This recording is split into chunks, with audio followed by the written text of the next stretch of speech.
এই জামায়াতে ইসলামের কর্মী ফেসবুকে যা পোস্ট করেছে খালেদা জিয়াকে নিয়ে, সেটা পড়লে আপনি ঘৃণায় কেঁপে উঠবেন।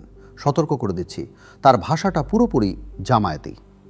মাহমুদুল হাসান লিখেছে, খালেদা জিয়ার কথা বলার ভঙ্গির কারণে যদি তিনি বলেন আপনারা সকলেই আমার স্বামী এবং তারপর 2 সেকেন্ড থেমে বাকিটা শেষ করেন শহীদ জিয়াউর রহমানকে চেনেন, তাহলে যে কেউ বাক্যের শেষ অংশটা কেটে নিয়ে এমন ভান করতে পারে যে তিনি নাকি সবাইকে স্বামী ঘোষণা করেছেন এবং সেটা মাহমুদুল হাসানের কাছে জায়েজ মনে হয়। মাহমুদুল হাসান গার্ডিয়ান পাবলিকেশনসের ব্যবস্থাপনা পরিচালক। তাকে শিবির নেতাদের সঙ্গে একাধিক ছবিতে দেখা যায়। সে জামায়াতের খুব ঘনিষ্ঠ, কারণ এখানে তাকে জামায়াতের এমপি প্রার্থী অধ্যাপক গোলাম রব্বানীর সঙ্গে একই গাড়িতে একটি নির্বাচনী প্রচারণা মিছিলে দেখা যাচ্ছে। এইসব কথা আমি বলেছি দেখানোর জন্য যে জামায়াতের সঙ্গে তার যোগাযোগ কতটা গভীর। এখন দায়িত্ব জামায়াতে ইসলামের ওপর।